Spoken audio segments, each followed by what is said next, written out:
what's up sa inyo mga kakwiki, magandang gabi sa inyong lahat. So, anong oras na nga ba?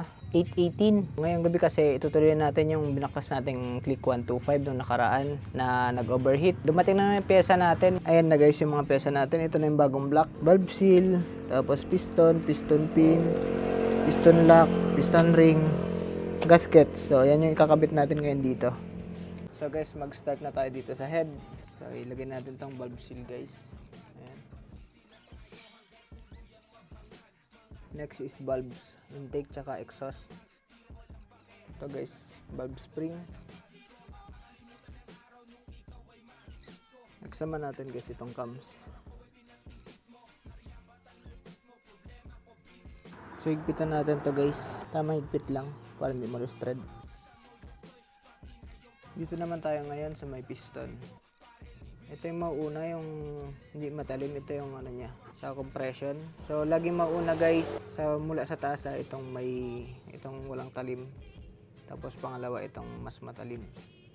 Lagi na sa taas yung may label. Tapos next natin itong oil ring, tapos itong oil expander. Nailagay na natin yung mga piston rings, na itama ko na rin. Okay na yan, hindi magkakatapat yan guys. So pag ganyan yan, pa cross. Tapos nasa gitna yung oil expander, yung putol. So ilalagay na natin dito sa connecting rod. Ito na yung piston pin. Pin 13 ito guys. So guys, nailagay na natin sa connecting rod yung piston cap. Next na natin is itong gasket.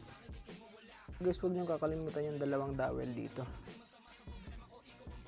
Ayan, nailagay na natin yung block. Tapos naka TDC na rin yan, naka top dead center. Next natin guys yung chain guide. Pasok lang natin kasi ito yung guide ng kadena. Next na natin itong head gasket. So metal gasket to guys. Ito yung head natin, cylinder head, malinis na to. Meron ding dalawang dowel magkabilaan. Ayan, pasok lang natin. Tapos yung chain, huwag kakalimutan, pa-cross ang paghihigpit para pantay yung distribution ng tension. Ayan, nailagay ko na rin yung bolt na dalawa dito, yung dalawang 10mm. Next natin is itong chain sprocket na. So dapat naka-top dead center tayo. So ayan, nakasakto na pala guys. Gitna na. Tapos naka-top dead center pa rin. Tumama na yung sa cams. Pwede natin ilagay yung bolt guys. Balik naman natin guys itong tensioner. So ang ilalagay natin gasket guys is itong kasama nung base gasket. Next na natin guys itong water pump assembly. So nalinis ko na to. Make sure lang natin nakatapat yung pinaka pin dun sa may cam para ikutin niya rin to. So naitapat ko na yan. Balik naman natin to ang ignition coil guys. Last natin guys is lagay na natin tong head cover. So ito yung tatakip dito sa cam sa car arms. So guys, buo na yung makina. Babalik ko na lang yung katawan para matest na natin kung aandar.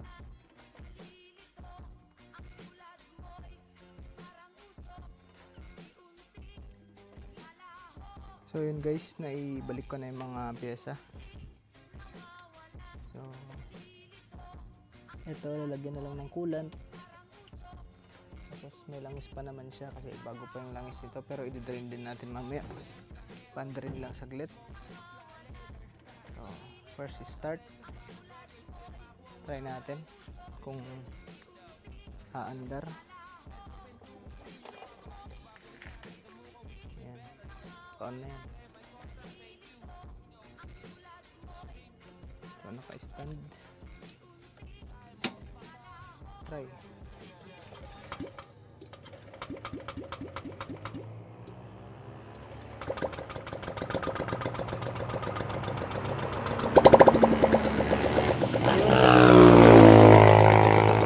Guys, it's alive, umaandar. So lagyan na lang natin ng coolant, tapos ibalik natin tambutso. It's alive. So successful tayo. Coolant na lang guys. Tapos palitan natin agad yung langis. So, anong oras na guys? Oh? 1:00. Alright, lagyan na natin ng coolant tapos na-change oil na natin. So, try na natin na let's start. Yan. Kita nyo naman, malikabok, walang check engine. So, start. 3, 2, 1. Yan. Commander. So, i-deplete pa natin tong coolant guys. Ayan yung coolant. Papaikutin pa natin. Itong tahimik guys oh. Papaikutin pa natin. Tatanggalin natin yung hangin sa loob. So yun guys, okay na yung motor. Nabuo ko na siya. Lahat na ng pyesa is ibalik na. So start na natin.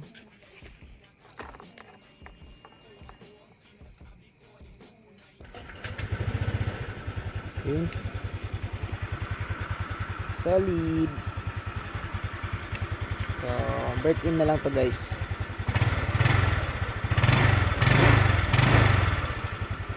Kailangan na lang natin i-break in. Ayun, tahimik ang makina.